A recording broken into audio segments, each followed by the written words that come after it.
Hello, welcome to the latest episode of Harmonious World.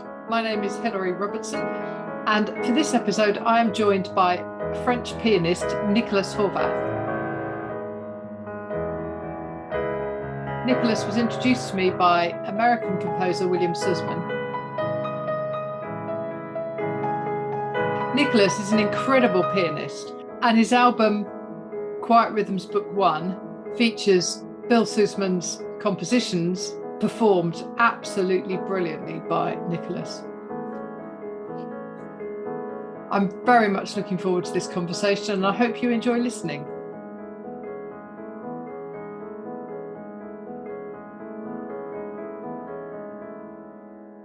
Welcome to Harmonious World. It's a great pleasure to speak to you. Our pleasure is shared. Great. Now, we've been introduced by William Sussman, who Yes. I've interviewed a couple of times, and he's a very good friend of the podcast. So that's lovely. So I'm so glad he did, because I've been binge listening to a lot of your recordings, and they are simply stunning. So obviously I've listened to this album that we're going to talk about, but I've also listened to a lot of your other playing. It's just beautiful. Thank you so much, Hilary. Yeah, no wonder you're a Steinway artist. It's like, because we think of Steinway as, if you're going to buy a piano, you've got all the money in the world, you buy a Steinway, Yes. So yeah, very good. So how long have you been a Steinway artist? Well, at first I was a young Steinway artist. I turned to be a young Steinway artist. I think I was something like 27. So it was like 18 years ago. Yes, because I'm 45, so that's easy. Yeah. And when you turn 30, you can become a Steinway artist quite automatically. Of course, you have to show that you're making concert and everything. And so this is how I became a Steinway artist. First, it was hard to become a young Steinway artist. And since I had a Boston and I had all these concerts and all these projects, this is how I managed to do that. And it's very funny, because I was very frustrated, because when I was a young Steinway artist, I received a very nice pencil with, the logo and everything. It's silver logo. And I was imagining that maybe I will receive something very fancy when I will become a Steinway artist. And finally, I didn't receive anything at all. I was like, oh, unfair. But you get to play their pianos. But the thing, for I think a decade, nothing really happened with Steinway. I was very proud to be part of the family, but now in Paris there is a brand new team. It's very young, not very, they're my age, but it's young people, and they really want to evolve the Steinway family. So they're organizing concerts, they're organizing meeting and Steinway artist Christmas party and things like that. And it's very lively. And to be honest with you, I was very surprised, because 2 weeks ago they invited me for a private Philip Glass event where I was performing on their brand new pianos. They have a new kind of mechanics system. I forgot the name of it. It's with a damper. They are making some new adjustment in the damper, because each damper, instead of being all parallel to the chords, to the strings, they get up and down depending of their size and weight. So it's like a very fine and very precise, réglage. I forgot to say that. Regulation. Regulation for each of them. And wow, the piano was dreamy.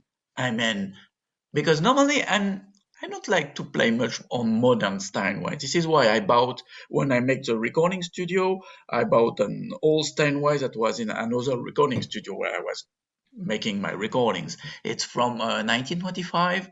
It's a C concert ground. I love it. It's beautiful. And normally modern Steinway sounds a little bit, I would say, more brilliant. And this one was amazing. And I really loved it. And it was, I think even it was much better than the Steinway I played in Carnegie Hall and in the Paris Philharmonic Hall. And it's very important Steinway there.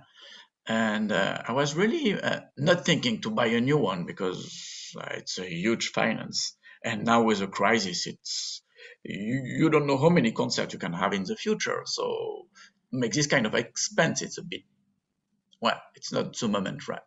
But anyway, I was really thinking to ask them if they can make all this precise regulation on all my dampers to have their new technology, because it was really amazing, actually. Oh, Normally, I'm very, when there is new creation like the fourth pedal for Fazioli and stuff like that, and even the fourth chords for Blutner, I tried everything because I really love piano. I love new technology, and I also have an old piano. I have here Zumpe pianoforte from 1786.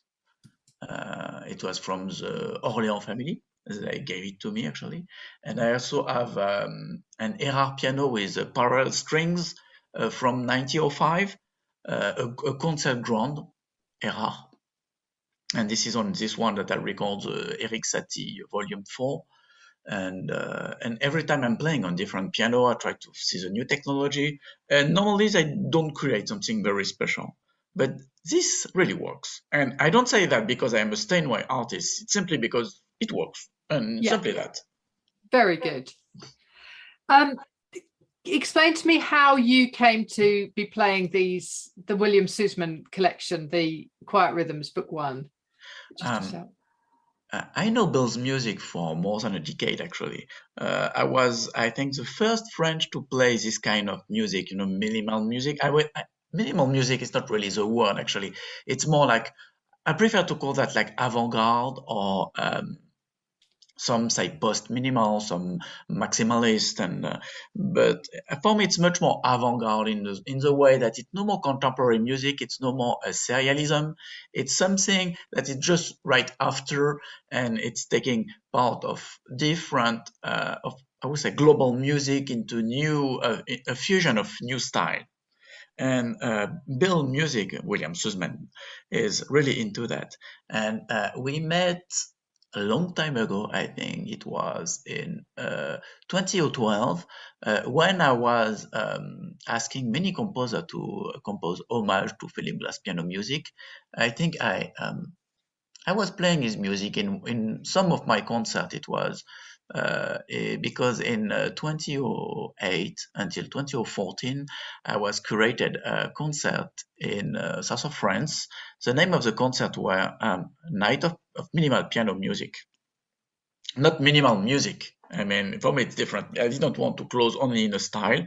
And of course, Bill's music was really part of it because his music is so intense and so interesting. So of Yeah. course I was playing it, and I was lucky also to perform it in Carnegie Hall, and this is where we met, we talk, and he's extremely friendly and extremely interesting. And for age, I told him that one day I will record all his corpus of 4 books, and we're simply keeping that we will do that. And I was working with Naxos. I am still a Naxos artist, and for a couple of years there was some kind of exclusivity. And now there is no more exclusivity with the Naxos label because things really changed in Naxos. And so at the turn of just before the COVID pandemic, we had a plan with Naxos to release many albums for a new series that I wanted to do. Well, actually, I wanted to do this series since I started to work with Naxos, because the deal I had with them was to make Philip Glass piano music, because I really wanted to have Philip Glass piano music, because I was, I think, one of the first to play it, and I was the first one to make this huge concert with all Philip Glass piano music with great success. And in France, no label were interested in this music. They thought that it was not interesting enough and nobody will buy it.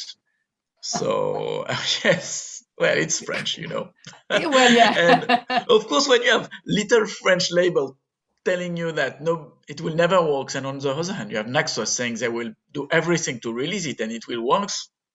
Of course, you choose Naxos and you believe it. But the deal was that first we will start with Philip Glass, and we didn't know how it will work. I mean, in which size of success. And because what I wanted to do was to complete all the 6 volume recording in 1 year and a half, because I don't like to be close in one composer for a long time. So I did all the recording in 3 days, actually. Not the 6, because the 6 album came much later, but from 1 to 5 was in 3 days, and it was supposed to be released very fast. And unfortunately, the sound engineer was surprised by the huge success the Volume 1 got. And well, he said that when you got such a success, the second volume should be released 6 to 9 months later. And I was blocked because he got all the music in his computer. And until he would finish it, I would not get anything. So this is why it took so long. And unfortunately, it took so long that we never came back to this first proposal of releasing all those other composers, because for myself, Philip Glass was the tree that was hiding a huger forest. Yeah. And that was my ideal things.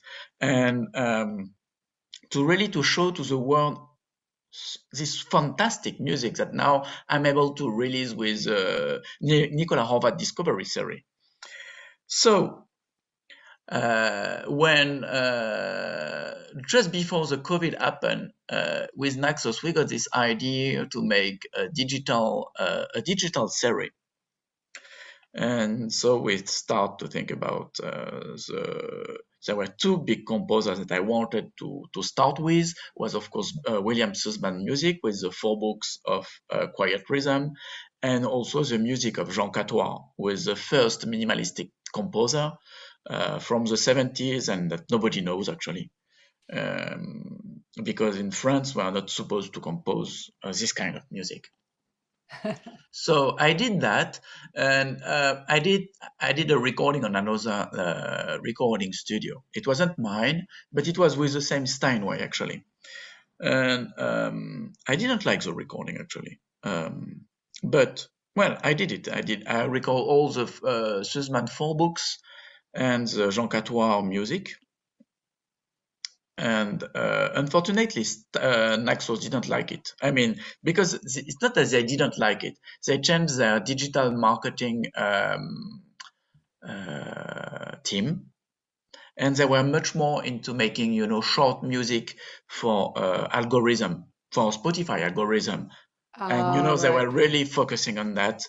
And my music was not fitting in that, because I'm here for the music. I'm not here to make, music with 60 beats per minute, with very quiet, with, music to study. This type of thing is for algorithm.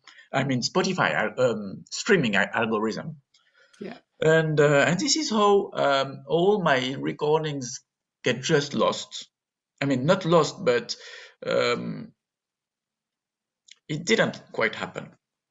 And of course, after I moved in my house here, when I make my own recording studio, and after I expand all the series with much more recordings, and there was a COVID, so I had time to record, to re-record Jean Catois, re-record all the other composer, and also William Sussman music. So far, I used to record 1 and 2 of books, and I think I'm going to re-record the second one, because since then I made a huge progress with microphones. I bought new microphones and stuff like that. And my sounds, because I am also engineering, and I'm doing also the edit and the mastering now. I can really do everything. And I make a lot of progress since those recordings. So since I really want to build music to have the best that I can do. And then again, with Naxos, they got all the recordings, and finally they didn't want to release them because they thought it was too risky, and they preferred that to make like a sampler, not a sampler, like a best of with all those composers, like one piece of Sussman, one piece of Jean Catois, one of Mélène Dalibert, one of um, Dennis Johnson and Terry Jennings, and that was not the project. The project was really to make to really release everything, to make the audience understand that those composers did really like cathedral of sound, and not only one or two little pieces, that they were really, each of them has a huge world of their own. And I really do believe that to be able to really understand their world, you need to listen to all their music, or like a whole book, for the example of William music. And unless you do that, if you play only one track, well, I don't think you get the whole point. You think that, well, it's nice music, but you don't get into it. I really don't believe for this type of music in samplers. I know that there are a lot of them and with huge success, but this music deserves much better than that. But this is my point of view. And so, 2 years ago, since I was, doing online concert with the festival Mille et Une Notes, 1,000 Notes, and they invited me 2 summers for their festival. And once they told me that they really wanted me to be part of their label because they wanted to expand their catalog. So I told them that I had all those recordings. There were 50 hours of music ready, and I was dying to make them release. So we agreed on that. And a huge news is that the Aicel label, the French label, now wants to make also a physical distribution of this series. So we are talking how to make it will be on print on demand, because we don't know how the sale will be, because as you know, less and less person are buying CDs nowadays. And the advantage of print on demand is that the label can really release everything, and not only one recording and see if it will work, and see the other one. And if, as you can see on the streaming platforms and on Million Note and also my Bandcamp, every month I'm releasing a new portrait. A portrait from the shorter one is 35 minutes. It's John Cage music in a landscape, and the longest one is Jean Catois with 32 hours of music. So it's to give you an idea. It's when I say portrait, it's not only two pieces to show how it is, but really it's on a larger scale. Yeah, that's amazing. Thank you very much. Yeah, and it's lovely. Because I agree that I think I hate music streaming platforms. I think they're great because they get music to people, but it's like people don't listen to a whole album anymore. They don't listen to a whole sequence of tracks, and it's such a shame because you miss so much. That's one of the things I love about doing this job, is that I get albums and I will listen to a whole album, start to finish. And, that there are some you go, well, that track's not as great as this one. And that, but you don't get that with the streaming because you just jump in and out of things. Exactly. Yeah. But I really do believe that, in fact, the streaming, and I understand also the need of what Naxos wanted to do, with algorithm, is simply that streaming platforms are simply made for, it's finally like Satie wanted to make with musique d'ameublement. It's like when you are into a pub, you're with friends and you're drinking and there is music on the background. So the streaming platform, you simply put your cell phone in a place and you have nice music and you can study, you can talk with your friend. This is great. I'm not saying that I'm an old guy and a grumpy guy that doesn't want things to evolve. Myself, well, you can see that I'm still a CD lover. I have my beautiful Karat CD player with my BC acoustic huge speaker system with nice cable. I'm this kind of crazy guy. And I don't listen to streaming thing. It's funny because I'm making a lot of music for streaming device. And now I'm happy. It will be finally on disc because it was really what I aimed to do. But I understand that. I totally understand. It's new. It's new generation. And we don't know, maybe the CD won't survive. We don't know what will be the future. But it's not because things change that we should keep on trends. I mean, I really do believe that if you show to the new audience with passion what the music can offer, they will take the journey with you. Of course, it takes time. You have to educate them. You always have to take them in a nice way, and you have to make them understand why it's great. And you don't have to judge their taste because it's their own taste, and and this is what is beautiful in life. Everyone has their own taste, but um, with everything that music has to offer, it's a lot of new words that I really hope they will take with them. And this is also why on each project I'm also trying my best to make all score available. And because I don't want to keep music for myself. This is what I'm also doing with the female composer series with Naxos, with all those composers from the uh, French Revolution and stuff like that. Every time I have my researcher cards, and I can go to the National French Library to make copies of all manuscripts and things like that. I'm also meetings with families with old manuscripts and stuff like that, and I'm trying to share that. And what I really want to do, and this is, I think, if you take a step back and you look at all my discography, is I see really myself as I don't know how to say in English. In French, it's like a passeur.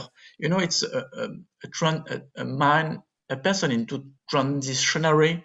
That I have all those research that I'm making for decade, meeting all those composers from around the world, and I really want that the new audience can really listen to all music. Of course, I love Beethoven, I love Chopin, I love Mozart, and I hope I can record also those music. But if you don't listen to the other composer, you don't know what you're missing. And of course, uh, if you don't have the score available, you will never play them. So it's all this work that I'm doing and really hoping. I don't know if the future will be better or worse, I don't know. But if you don't have choice, of course you will always play the same. And of Yeah, course, the new generation will think that classical music is boring because you still have the old grumpy names. And yeah, of course, it's great composer, but well, why you don't go to pop artists then? It's different. yeah, exactly. Very good. Um, One of the things that I really like about this collection is the fact that each piece is a prologue and then an action. Oh, yes. I love that. I've never consciously been aware of a composer that does that. That does so the prologue is almost like an introduction, and then Mhm. the action is the spicy bit of it. I don't know, the extended bit of it. It's great, isn't it? Oh, it is. Well, in a way, it's very funny because when we released the album, we were thinking to make interesting album names. This was a request of the label, actually. And one of my first thought was what I was always saying when I was playing that to the audience. For me, it was like a one-tempier clavier of music, of minimal music. Because also Bach did that with a prelude and fugue, and in a way, this is why I really think that those four books are very important into for a 20th century and 21st century piano music, because it takes all this music that we composers are developing since the second part of the 20th century with all those world discoveries, and he present them in the same way Bach did 300 years ago, with a prelude being of course, prelude and fugue in Bach are not so much linked. They are linked only by the harmony of the Yeah, piece. But prelude in all those time means improvisation, and it's something we forgot. And fugue, of course, it's development.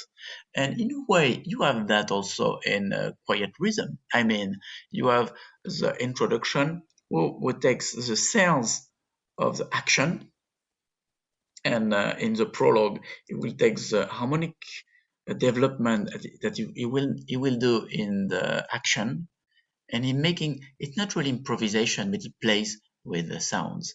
he has all this theme and he tried to expand in another way. And as much as I understood, I think Bill did the prologue after the action. He composed the action and then make a Ah, prologue. right. And it's funny because, you know, we talk a lot of his music. And on my first recording that I totally deleted, actually, I did on because it was on a recording studio. And, you know, on a recording studio, you have to pay. So you have to be very, well, you know, when they say time is money, of course, you Yeah. have to make, even, um, even if I stayed, the recording was like 1 week long. So it was quite a lot. But even in 1 week long, when you have 88 pieces to record, it's 1 week is few, you know, Yeah. it's small. It was very intense. So I did that in, how can I say? I try to really optimize things, means I record all the prologue first because I knew that I will record them first and then the action. And I did action in a very, not in a chronological way. I took the simpler and after the hard and after simpler. And because my days were organized like that. And then after the first recording, when we did, when Bill listened to the first to this first recording, I understood that things were not quite. I won't say quite right, but in the way really Bill organizes music, I think that this recording way was not the best one, and I was missing something. You know, to treat them independently, it was not the good thing for Yeah. musically speaking. And then when I re-record everything, I went on the normal way. I mean, on the Beatles way, means you're doing prologue, then action at the same, not the same moment, but the same recording session. Yeah. I think the result was much, for myself, there were a deeper understanding one when I arrived to the action, because in fact, and Bill's true in his intention, the prologue is really an introduction in the best way. Once you're really into the prologue world, getting into the action is way easier. I Yeah. mean, for a pianist, and I do believe also for the listener. Yes, I think so. And I think they definitely work together. They just fit beautifully together, don't they? Ah, exactly. All of them. Yes. Yes. Okay. All right. Well, thank you so much for your time. It's been really interesting listening to you Thank you talking so about much. this. You're obviously so passionate about modern music, which is lovely. It's really, really good. Well, Excellent. you know, the thing that my passion for modern music really came totally by chance, by luck, I mean. At first, my master were really not interested in that. Well, not my first one. Gérard Frémy he used to work with John Cage, but I was 18, that was a long time ago. And of course, he gave me a lot of information how to play John Cage and all those composers. But I was too young, I think.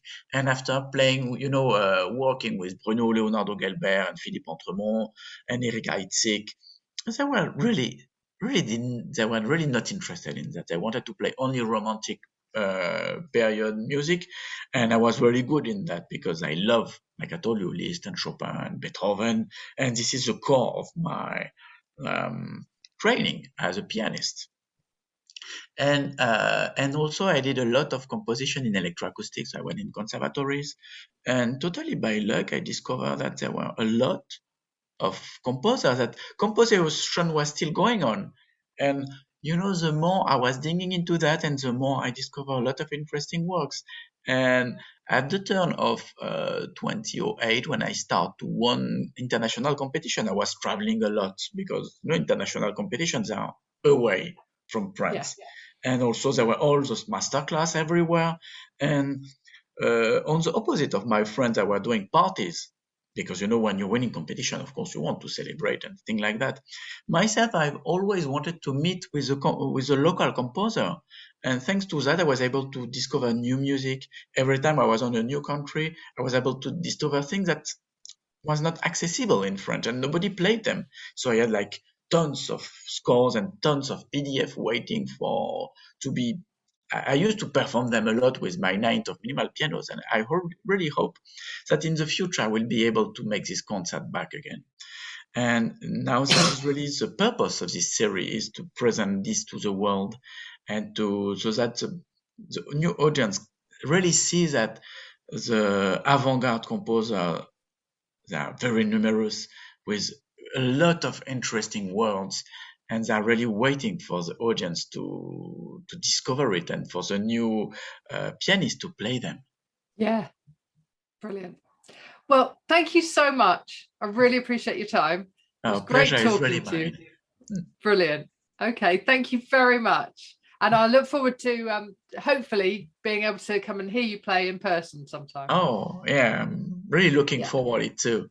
Yeah, very good. Thanks, Nicolas. Bye-bye. Goodbye. Thank you very much. Thank you. Bye-bye. Goodbye.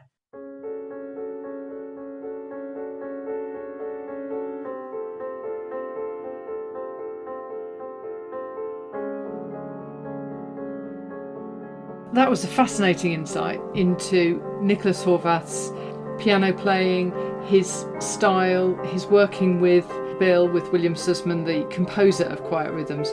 And it was really interesting hearing him talk about the way that he recorded the two sections, the prologue followed by an action. And what you're listening to now is Quiet Rhythms 4, and I'm going to play the whole thing, the prologue and then the action. I hope you've enjoyed listening to this conversation. This was a little technical. It's certainly a little more technical than often my conversations are, but I love that. And this is exactly what I started this podcast for, to hear what people are really good at and hear them sharing what they are really good at. If you enjoy listening to Harmonious World, please do share it. You can rate and review wherever you get your podcast. Thank you for joining me once more for Harmonious World.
Thank you for listening to the latest episode of Harmonious World. My name is Hilary Seabrook, and it's a great delight to bring this series of discussions with musicians and composers and writers and all sorts of people to you.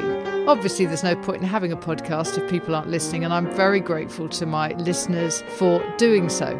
Thanks also to Joe English for composing and performing this new theme tune. So wherever you get your podcast, you can leave a review. You can share this with your friends and family, either as a link or on social media and that sort of thing. I'd be really grateful for that. Don't forget that you can subscribe now. There's a link wherever you get your podcasts. So have a great week, and please remember why I started this, which is just to try and make the world a little more harmonious. Thanks for listening to Harmonious World.